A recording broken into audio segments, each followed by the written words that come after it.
जाकर खाली हाथ लौट कर आता है। मिलते नहीं सहज ही मोती गहरे पानी में। इस बात को समझना है हमें। मिलते नहीं सहज ही मोती गहरे पानी में, बढ़ता दुगना उत्साह इसी हैरानी में। मुट्ठी उसकी खाली हर बार नहीं होती, कोशिश करने वालों की कभी हार नहीं होती। कोशिश करने वालों की कभी हार नहीं होती।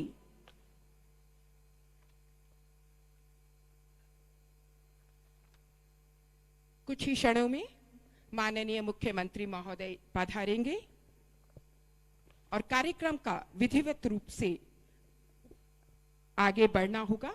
एक बार पुनः आप सभी को सूचना देना चाहूंगी कि आज के इस अवसर पर 5 कर्मवीर अपनी योग्यता कर्तव्य निष्ठा के लिए माननीय मुख्यमंत्री महोदय के कर कमलों से सम्मानित होंगे। सर्वप्रथम इस कड़ी में assistant superintendent Shri Prakash Chand Sharma, head वार्डर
आज के इस अवसर पर माननीय मुख्यमंत्री महोदय के कर कमलों से 5 कर्मवीर सम्मानित होने जा रहे हैं।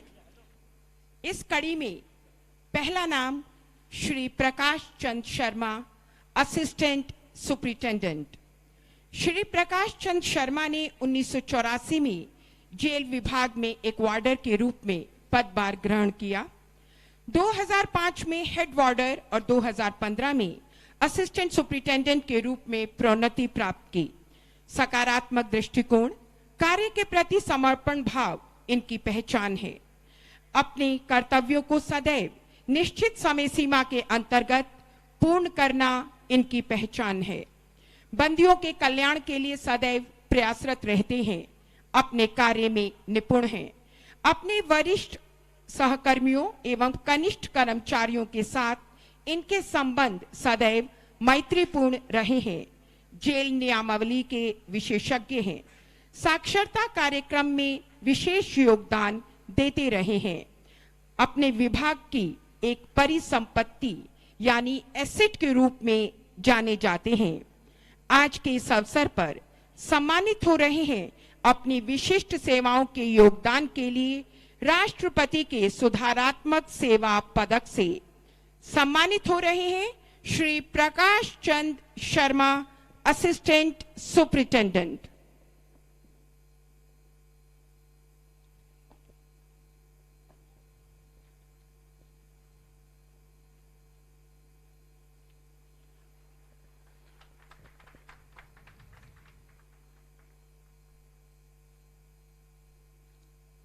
सम्मान के अगले क्रम में सम्मानित होंगे Shri Om Prakash, head वार्डर, roll number 652। Shri Om Prakash Delhi कारागार में सन 1996 में शामिल हुए। इनकी लगन और विशिष्ट सेवा भाव ने सबका ध्यान आकृष्ट किया। इनकी चुनौतीपूर्ण लक्ष्यों को सरलता, बुद्धिमत्तापूर्ण, कौशलात्मक तरीकों से हल करने की कार्य पद्धति ने इन्हें जेल प्रशासन का विश्वस्त बनाया और इन्हें जटिल कार्यों को सौंपा जाने लगा। आपने सभी कार्यों को बखूबी अंजाम दिया। दिल्ली में श्री अन्ना हजारे के आंदोलन के समय आपने अपने कौशलों से धरने के समय पूरी लगन, निष्ठा एवं जिम्मेदारी से कार्य कर उसे प्रतिकूल परिस्थिति को भी असहज नहीं होने दिया। आपका समय अनुसार आचरण और परिस्थितियों का सटीक विश्लेषण आपके अधिकारियों के लिए बहुत लाभदायक रहा। आपका कैदियों के साथ व्यवहार एक मार्गदर्शक, सहयोगी के रूप में बहुत प्रशंसनीय है। आपका नेशनल इंफॉर्मेटिक्स सेंटर में ट्रेनिंग के दौरान दिखाया गया उत्साह प्रशंसनीय है। आपके प्रयासों से फाइलों एवं पत्रों की आवाजाही को मॉनिटर कर पाना सरलता से संभव हुआ। आपको दिए गए सभी कार्यों को, चाहे वह Tihar school of perfumes and fragrance हो या तिहाड़ कला अभियान, आपने सभी में बढ़ चढ़कर हिस्सा लिया। श्री ओम प्रकाश ने मेडिटेशन, ध्यान की शिक्षा कैदियों को देते हुए बहुत ही अनुकरणीय कार्य किया है। आपने शारीरिक फिटनेस पर विशेष ध्यान दिया है और यह बात विशेष तौर पर उल्लेखनीय है कि आपने अब तक के सेवा काल में कोई भी मेडिकल लीव नहीं ली है। आपके इन विशिष्ट गुणों को ध्यान में रखकर आपको president's correctional service medal for meritorious service सन 2013 में सम्मानित किया। आपके अदम्य साहस, धैर्य, कौशल, लगन, समर्पण के लिए आपको president's correctional service medal for distinguished service के लिए गणतंत्र दिवस 26 जनवरी 2019 को सम्मानित किया। आज सम्मानित हो रहे हैं श्री ओम प्रकाश, हेड वार्डर।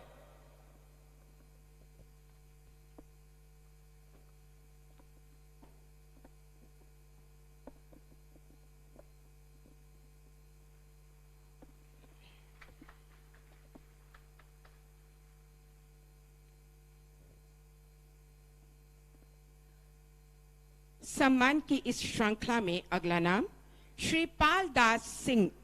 श्री पाल दास सिंह ने 1996 में वार्डर के रूप में जेल विभाग में कार्यपदभार ग्रहण किया। 2014 में हेड वार्डर के रूप में प्रोन्नति पाई। जेल विभाग में अपराधियों के रिकॉर्ड को सुव्यवस्थित किया। बंदियों को तकनीकी शिक्षा मिले और उच्च शिक्षा प्राप्त कर पाए, इसके लिए उन्हें सदैव प्रोत्साहित करते रहे। जेल में कोई भी अवांछनीय घटना घटित ना हो, इसके लिए सदैव तत्पर रहे। जेल के बंदियों की सुरक्षा को सुनिश्चित करते रहे। पढ़ो और पढ़ाओ कार्यक्रम को जेल में सफल रूप से क्रियान्वित किया। बंदियों को पढ़ने के लिए प्रोत्साहित किया। विभिन्न गैर सरकारी संगठनों के द्वारा किए जाने वाले कार्यों को हेल्पिंग हैंड नामक पुस्तिका में संग्रहित किया, जिससे गैर सरकारी संगठन बहुत अधिक प्रभावित हुए और अधिक सेवाएं देने के लिए प्रेरित हुए। बंदियों की म्यूजिकल थेरेपी के लिए संगीत वाद्यों के प्रबंध में महत्वपूर्ण भूमिका निभाई। जेल में बनने वाले उत्पादों की बिक्री में अपना योगदान देकर बंदियों के कल्याण के लिए उच्च कोटि का कार्य किया। आज के इस अवसर पर सम्मानित हो रहे हैं राष्ट्रपति सुधारात्मक सेवा पदक से श्री पाल दास सिंह।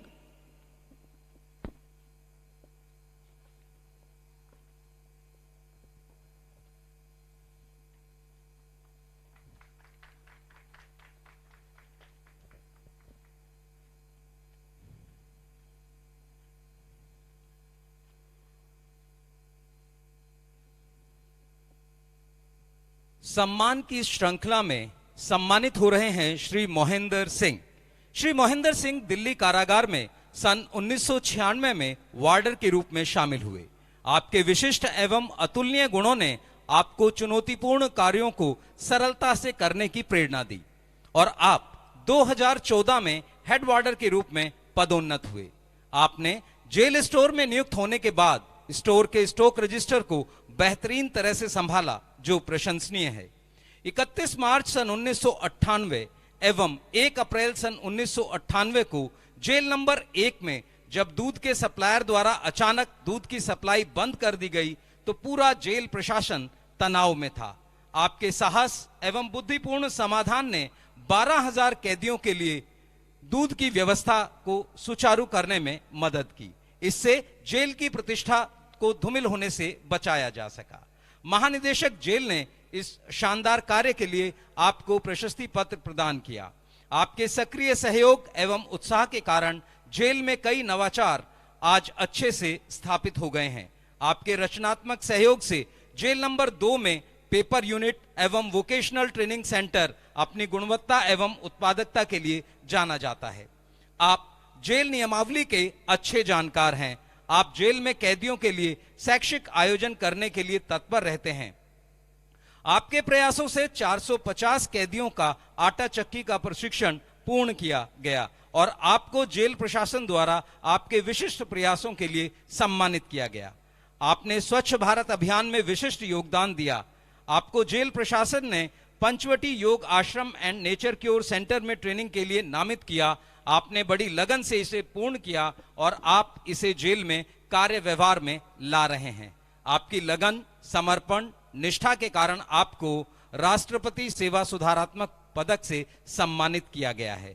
आप आज सम्मानित होंगे श्री मोहिंदर सिंह।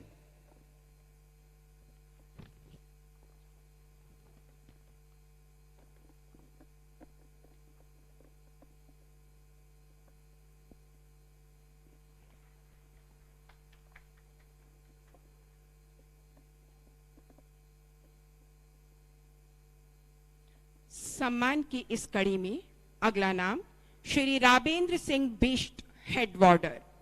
श्री राबेंद्र सिंह बिष्ट, हेड वार्डर ने जेल विभाग में 1996 में वार्डर के रूप में अपना पदभार ग्रहण किया। जेल में चला जा रही सभी सुधारात्मक कार्यक्रमों में बढ़ चढ़कर भाग लेते रहे हैं। इनका कर्तव्यों के प्रति समर्पण भाव इनके अन्य सहकर्मियों को भी प्रेरित करता है। इन्होंने सेंट्रल जेल नंबर 2 में कार्य करते हुए विशिष्ट सेवाएं प्रदान की। सेंट्रल जेल से रोहिणी और मंडोली की जेल में कैदियों के स्थानांतरण का कार्य रहा हो, गांधी जयंती 2018 के अवसर पर विशेष क्षमा के लिए प्रस्तावित जेल के कैदियों की लिस्ट तैयार करने का कार्य रहा हो और जेल में किसी भी प्रकार की अवैध गतिविधि ना हो, उस पर रोक लगाने में सदैव इन्होंने महत्वपूर्ण भूमिका निभाई। जेल के आंतरिक प्रशासन में नियमों को सतर्कता से लागू करने में इनका अहम योगदान रहा, जिससे हिंसा और ब्लेडबाजी जैसी घटनाओं में अप्रत्याशित रूप से कमी आई। इन्हें पूर्व में भी 10 कमेंडेशन रोल्स और 4 प्रशस्ति पत्र और कई बार इनके वरिष्ठ ऑफिसर्स के द्वारा नकद पुरस्कार से सम्मानित किया जा चुका है। श्री राबेंद्र सिंह बिष्ट अनुशासनमय जीवन, समर्पण भाव, कर्तव्य निष्ठा के जीवंत उदाहरण माने जाते हैं और आज के इस अवसर पर सम्मानित हो रहे हैं राष्ट्रपति के सुधारात्मक सेवा पदक से। श्री राबेंद्र सिंह बिष्ट।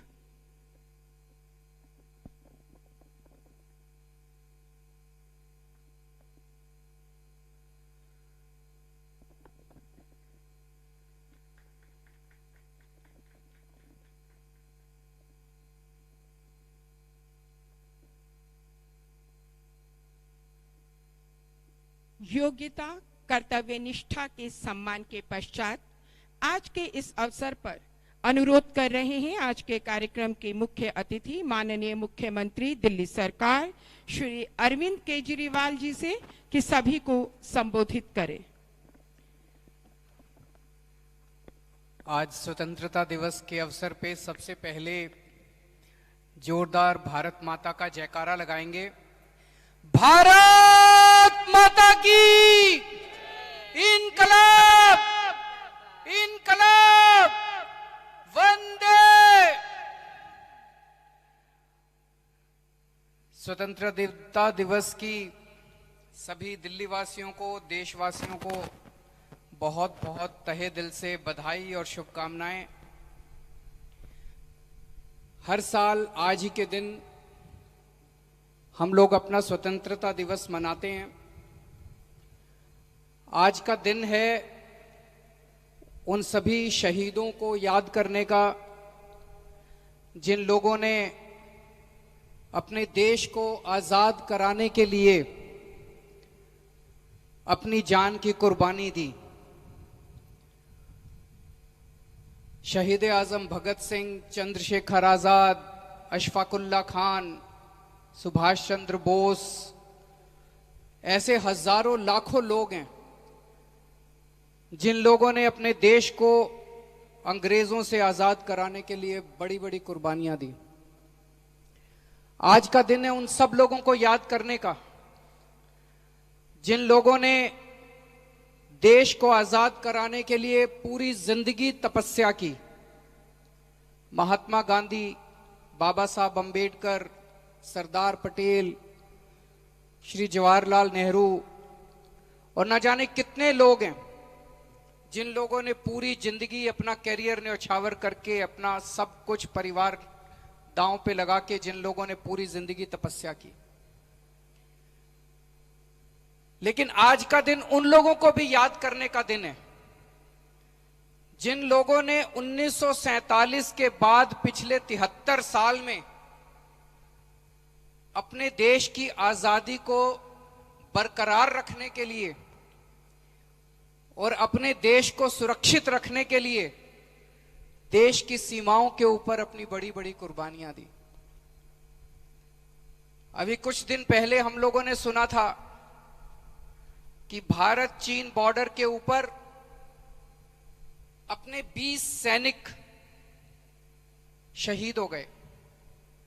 ऐसे न जाने कितने सैनिक हमारे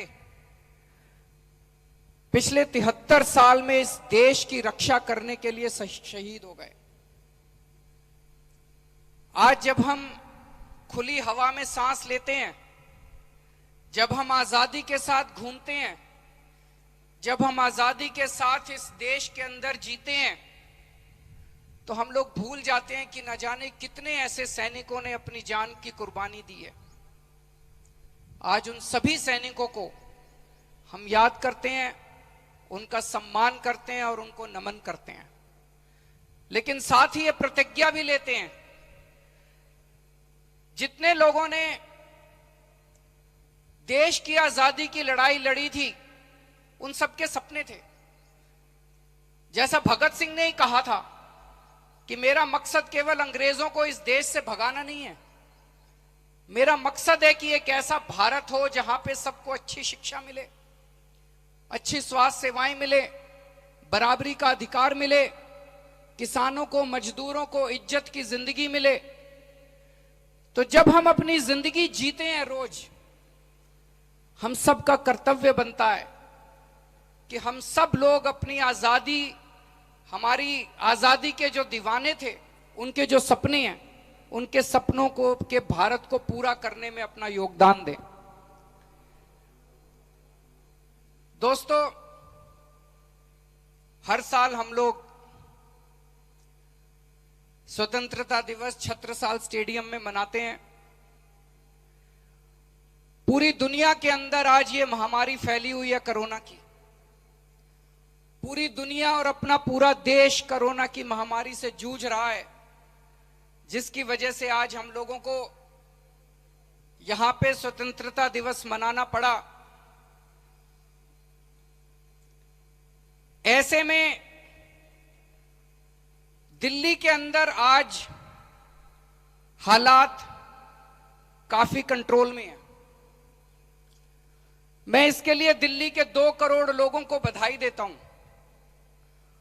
दिल्ली के लोगों ने पिछले कुछ वर्षों में अभूतपूर्व बड़े बड़े काम करके दिखाए हैं। पिछले 5 साल के अंदर जब दुनिया भर में, देश भर में, हर शहर में,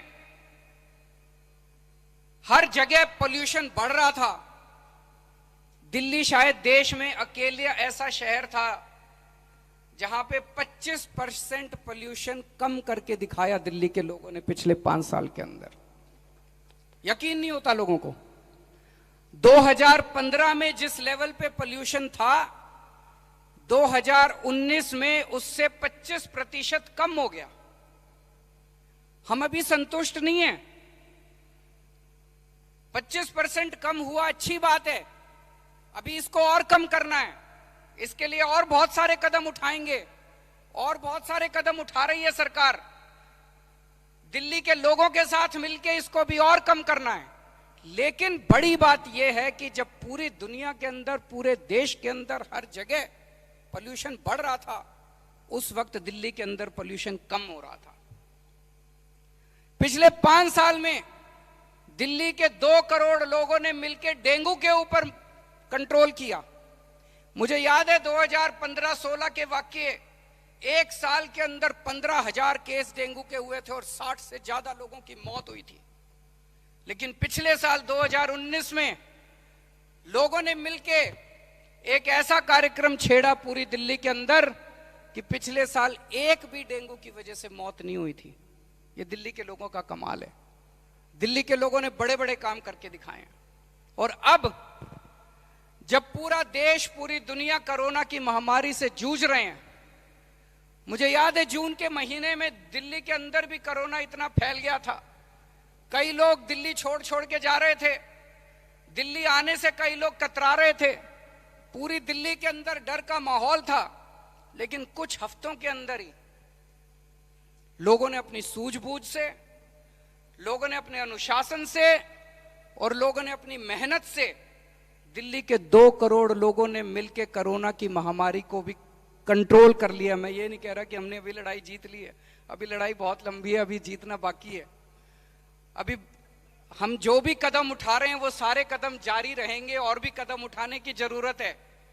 लेकिन जो स्थिति हमारी 2 महीने पहले थी, आज उस स्थिति से, आज वो स्थिति काफी कंट्रोल में आ चुकी है। दिल्ली के अंदर लोगों के अंदर डर काफी कम हुआ है।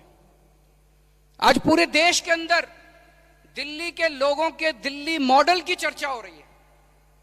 पूरी दुनिया के अंदर दिल्ली मॉडल एक केस स्टडी बना हुआ है कि ये दिल्ली मॉडल आखिर है क्या।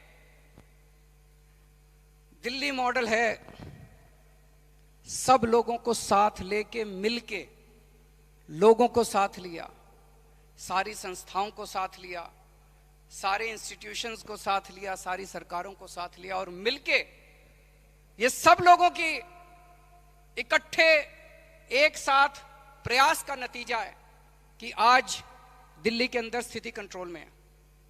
आज इस मंच के जरिए मैं उन सभी लोगों को शुक्रिया अदा करना चाहता हूं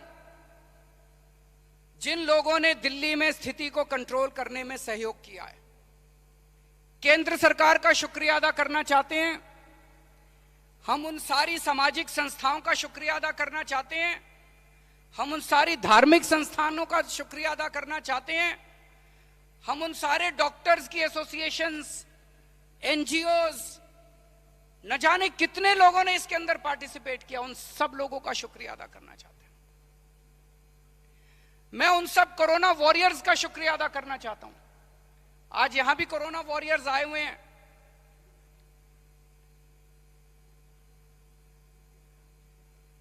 एक बार जोरदार इनके लिए तालियां बजा दीजिए। हमारे डॉक्टर्स, हमारी नर्सेज, हमारा पैरामेडिक स्टाफ, हमारे पुलिस वाले, हमारे सिविल डिफेंस वॉलंटियर्स, हमारे सफाई कर्मचारी, और भी बहुत सारे, में हो सकता है कईयों का नाम ना लिया हो, उन सारे कोरोना वॉरियर्स को जिन्होंने अपनी जान की परवाह किए बिना लोगों की सेवा की। आप लोगों ने बहुत पुण्य का काम किया। आप लोगों ने लोगों की जान बचाई है। आप सब लोगों को मैं नमन करता हूं। आप सब लोगों को मैं प्रणाम करता हूं।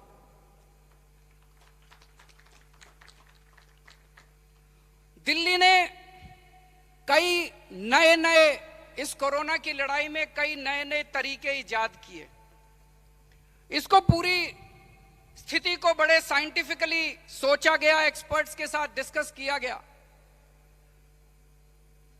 एक जो पद्धति दिल्ली ने पूरे देश को और दुनिया को दी वो थी होम आइसोलेशन की।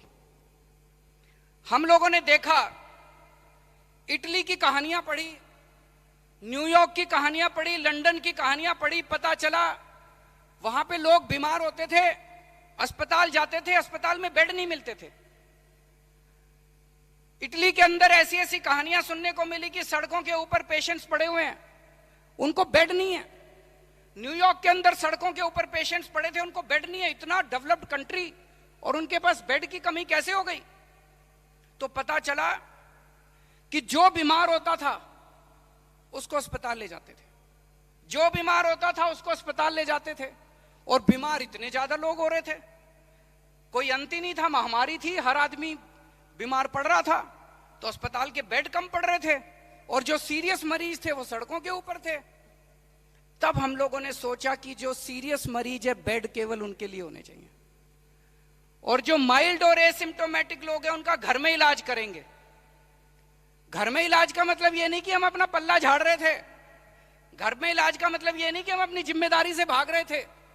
हमने उन लोगों के घर में इलाज करने का मतलब, हमने डॉक्टरों की एक टीम बनाई और वो डॉक्टरों की टीम रोज सुबह शाम उस पेशेंट को जो घर में था उसको फोन करती थी और फोन के ऊपर उससे पता करती थी कि तुम सही सलामत हो, कोई दिक्कत तो नहीं है। उससे सारे उसके पैरामीटर्स पूछा करती थी। ये इंतजाम किया गया उनके लिए।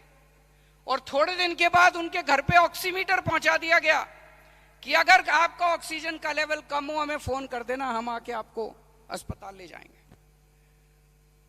और अब अगले हफ्ते से एक और काम कर रहे हैं। जो लोग मरीज, कुछ मरीज ऐसे सामने आए हैं कि कोरोना तो नेगेटिव हो गया, अस्पताल से घर वापस आ गए, लेकिन 3-4 दिन के अंदर पता नहीं अचानक ऑक्सीजन डाउन हो गई और उनकी मौत हो गई। अब हम ऐसे मरीजों को जिनकी घर आने के बाद ऑक्सीजन डाउन हो जाती है, उनके घर ऑक्सीजन कॉन्सेंट्रेटर पहुंचाने का काम करने वाले हैं हम लोग। तो ये होम आइसोलेशन का मॉडल जो दिल्ली ने पूरे देश को दिखाया, इसकी वजह से काफी फायदा हुआ। हमारे अस्पताल के बेड खाली हो गए, लोगों ने घर के अंदर लोग इलाज कराना चाहते हैं। अगर जरा सा बीमार हो जाए, एसिम्टोमेटिक हो, वो क्वारंटाइन सेंटर में नहीं जाना चाहते। क्वारंटाइन सेंटर में जाने से डर लगता है लोगों को, तो वो टेस्ट ही नहीं कराते। कई राज्यों के अंदर लोग टेस्ट ही नहीं करा रहे इस वजह से, क्योंकि उनको लगता है अगर टेस्ट करा लिया पॉजिटिव आ गया तो सरकार उठा के मेरे को क्वारंटाइन सेंटर में डाल देगी। 14-14 दिन तक क्वारंटाइन सेंटर में कोई नहीं रहना चाहता। तो ये होम आइसोलेशन का मॉडल पूरे देश के अंदर दिया दिल्ली ने। कोरोना वॉरियर्स के लिए अकेली दिल्ली सरकार है, पूरी दुनिया के अंदर कोई नहीं है सरकार। कोरोना वॉरियर्स के लिए अगर कोई कोरोना वॉरियर, भगवान ना करे, अगर कोई कोरोना वॉरियर कोरोना के पेशेंट्स की सेवा करते करते अगर उसको कोरोना हो जाता है और उसकी जिंदगी चली जाती है, तो उसके परिवार को 1 करोड़ रुपए की सहायता राशि देने का ऐलान किया गया। और केवल ऐलान नहीं किया, कई सारे कोरोना वॉरियर्स को दिया। ऐसा नहीं है कि कोई 1 करोड़ रुपए की राशि के लिए काम कर रहा है। कोई 1 करोड़ रुपए, और किसी की जिंदगी 1 करोड़ रुपए में नहीं आती। किसी माँ से पूछो, उसके लिए उसका बेटा पता नहीं कितने 100 करोड़ रुपए से भी ज्यादा कीमत का होता है। किसी बीवी से पूछो, उसका हस्बैंड पता नहीं कितने, उसकी कोई कीमत नहीं होती। लेकिन 1 करोड़ रुपए देने का जो कोरोना वॉरियर्स के अंदर जो संदेश गया, उनको ये लगा यार एक सरकार ऐसी है जो हमारा ख्याल रखती है। अगर हम अपनी जान दांव पे लगा के लोगों की सेवा कर रहे हैं तो सरकार भी हमारा ख्याल रख रही है। मेरे पास जब हम लोगों ने इसका ऐलान किया, कई डॉक्टर्स की एसोसिएशंस के, सिविल डिफेंस वॉलंटियर्स के कई लोगों के संदेश आए कि सर हमें ऐसा लग रहा है कि अब हम सब लोग मिलके एक टीम की तरह, दिल्ली एक टीम की तरह काम कर रही है। ऐसा नहीं है कि बस ऑर्डर दे दिया और हमारा ख्याल रखा जा रहा है। दिल्ली ने पूरे देश को प्लाज्मा का कॉन्सेप्ट दिया। दिल्ली पहला राज्य था जहां पे प्लाज्मा के ट्रायल किए गए, और दिल्ली पहला राज्य था जहां पे दिल्ली में प्लाज्मा बैंक बनाया गया। आज मेरे हिसाब से 750 से ज्यादा मरीज प्लाज्मा ले चुके हैं, और उनकी जान बचाई जा चुकी है। तो बहुत सारे ऐसे काम किए कोरोना के समय में जिसकी वजह से आज दिल्ली के अंदर स्थिति कंट्रोल में है। लेकिन अभी बहुत बड़े बड़े कोरोना की वजह से कई सारे चैलेंजेस अपने सामने हैं। सबसे बड़ा चैलेंज अपने सामने अर्थव्यवस्था का है। अब अर्थव्यवस्था को पटरी पे लेके आना है। इसके लिए भी जब हर चीज के अंदर दिल्ली के लोगों ने 2 करोड़ लोगों ने मिलके बड़ी बड़ी कठिनाइयों को जीत लिया, तो इसको भी जीत लेंगे। ये कोई बहुत बड़ी चीज नहीं है। आने वाले समय के अंदर इसको भी ठीक कर लेंगे। अभी हम लोगों ने सबने जॉब पोर्टल, एक जॉब बाजार बनाया है, एक पोर्टल बनाया, उसमें जिन कंपनियों को नौकरी देनी होती है वो भी आती हैं। इस दौरान क्या हुआ कि कई सारे लोग माइग्रेंट लेबर स्पेशली दिल्ली छोड़ के अपने अपने गांव चले गए, तो कई लोगों की फैक्ट्रियां बंद हो गई। लॉकडाउन भी था, लॉकडाउन की वजह से फैक्ट्रियां बंद थी। जब लॉकडाउन खुला तो कई सारे फैक्ट्री वालों से मेरी बात हुई। उन्होंने कहा जी मेरे यहां तो 35 लोग काम किया करते थे, अब 3 बचे हैं और मेरे को लेबर नहीं मिल रही, मेरे को स्टाफ नहीं मिल रहा। उधर दूसरी तरफ कई ऐसे लोग मिलते थे जो कहते थे जी नौकरी नहीं मिल रही, मेरी नौकरी चली गई। तो नौकरी देने वाले भी हैं और नौकरी लेने वाले भी हैं, इनको मिलाने की जरूरत थी, मैच मेकिंग की जरूरत थी। वो मैच मेकिंग हम लोगों ने इस जॉब पोर्टल पे की। जिस दिन इस जॉब पोर्टल को शुरू किया, मैं ईमानदारी से बताऊं, मुझे ये लगा कि अगर 10-15 हजार लोगों को नौकरी इसके जरिए मिल जाएगी तो मैं बड़ा खुश होऊंगा। 3-4 दिन के अंदर, ये और आज तक का डेटा है, लाखों लोग, लाखों वैकेंसीज हैं इसके ऊपर। मेरे ख्याल से 10 लाख से ज्यादा वैकेंसीज आ चुकी हैं, 8.5 लाख के करीब, और 10 लाख के करीब शायद आज इसके ऊपर नौकरी लेने वालों के लिस्ट है। तो नौकरियां भी बहुत सारी ऑफर की जा रही है। 8,500 कंपनियां इसके ऊपर रजिस्टर कर चुकी हैं। तो कंपनियां आ रही हैं, नौकरी देने वाले आ रहे हैं, नौकरी लेने वाले आ रहे हैं। मुझे लगता है कि इतिहास में दिल्ली सरकार पहली सरकार होगी जिसने एक शॉट में 8 रुपए प्रति लीटर डीजल का रेट कम किया होगा एक साथ। आज तक मुझे नहीं लगता किसी भी सरकार ने एकदम से इतना कम किया होगा। इससे भी हमें लगता है कि महंगाई पे फर्क पड़ेगा और दिल्ली की इकोनॉमी को आगे बढ़ाने में मदद मिलेगी। अभी पिछले दिनों मैंने दिल्ली की जितनी इंडस्ट्री एसोसिएशंस हैं, उन सभी इंडस्ट्री एसोसिएशंस के साथ, दिल्ली में जितने बड़े बड़े उद्योगपति हैं उनके साथ एक जूम कॉल की थी, उनके साथ काफी लंबी चर्चा की थी। उनके बहुत अच्छे अच्छे सुझाव आए हैं, उनके बहुत अच्छे अच्छे सजेशंस आए हैं, उनके ऊपर अब हम काम कर रहे हैं। क्योंकि हमें नहीं पता कि इंडस्ट्रियलिस्ट्स को क्या क्या दिक्कत आ रही थी, तो अब उनके ऊपर सब काम कर रहे हैं। और आने वाले समय में और भी बहुत सारे कदम दिल्ली सरकार उठाएगी दिल्ली की इकोनॉमी को पटरी पे लाने के लिए। उसी तरह से अगले हफ्ते मैं दिल्ली के सभी व्यापारियों के साथ चर्चा करने वाला हूं। व्यापारियों को जो जो दिक्कतें आ रही हैं उन सब का भी हम लोग समाधान करेंगे। और हम चाहते हैं कि सारी दिल्ली के लोग मिलके, हमें विश्वास है कि दिल्ली की इकोनॉमी को भी पटरी पे लेके आएंगे। मुझे खुशी इस बात की है कि ऐसे दौर में जबकि दिल्ली सरकार का अपना रेवेन्यू इतना कम हो गया, दिल्ली सरकार का अपना टैक्स इतना कम हो गया, उसके बावजूद हम लोगों ने अच्छा फाइनेंशियल मैनेजमेंट करके आपकी एक भी सब्सिडी कम नहीं होने दी। लोगों को शक था, लोगों को लग रहा था ये बिजली मुफ्त कर रखी है, ये अब शायद कोरोना में बिजली मुफ्त खत्म कर देंगे, पानी मुफ्त कर रखा है, पानी मुफ्त खत्म कर देंगे, महिलाओं को किराया मुफ्त कर रखा है, वो खत्म कर देंगे। जितनी सब्सिडीज और जितने फायदे हमारे लोगों को दिल्ली सरकार कोरोना के पहले दे रही थी, वो सारे फायदे कोरोना के समय में भी बरकरार रहे और आने वाले समय में भी वो सारे फायदे बरकरार रहेंगे। ऐसे दुख की घड़ी में जब ये पूरे चारों तरफ कोरोना फैला हुआ था, हम सब लोगों को एक सुखद समाचार सुनने को मिला। हमारे दिल्ली के बच्चों ने सारे इतिहास के सारे रिकॉर्ड तोड़ दिए, पूरे देश के रिकॉर्ड तोड़ दिए। हमारे दिल्ली के सरकारी स्कूलों के बच्चों के 98% नतीजे आए, 98% नतीजे। सोच भी नहीं सकते थे, पहले सपने में भी नहीं सोच सकते थे, हमने भी नहीं सोचा था कि ऐसा हो सकता है। 98% नतीजे आए। कमाल कर दिया हमारे दिल्ली के बच्चों ने। उन्होंने ये दिखा दिया कि नथिंग इज इम्पॉसिबल, हो तो सकता है।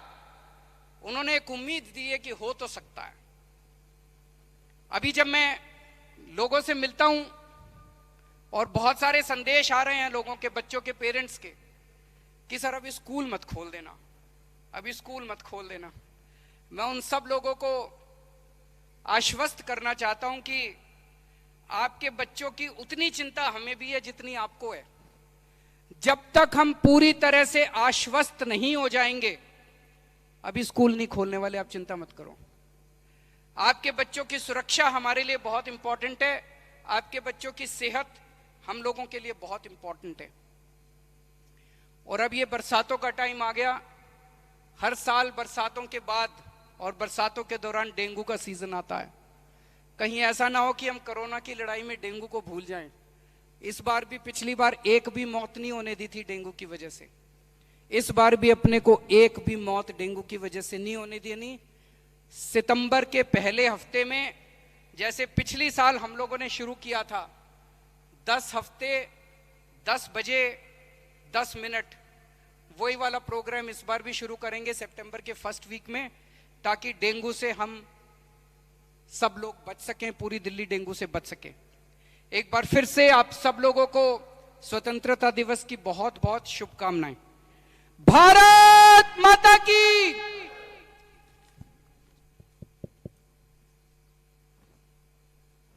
सभी से अनुरोध अपने स्थान पर राष्ट्रगान के लिए सावधान की मुद्रा में खड़े हो जाएं।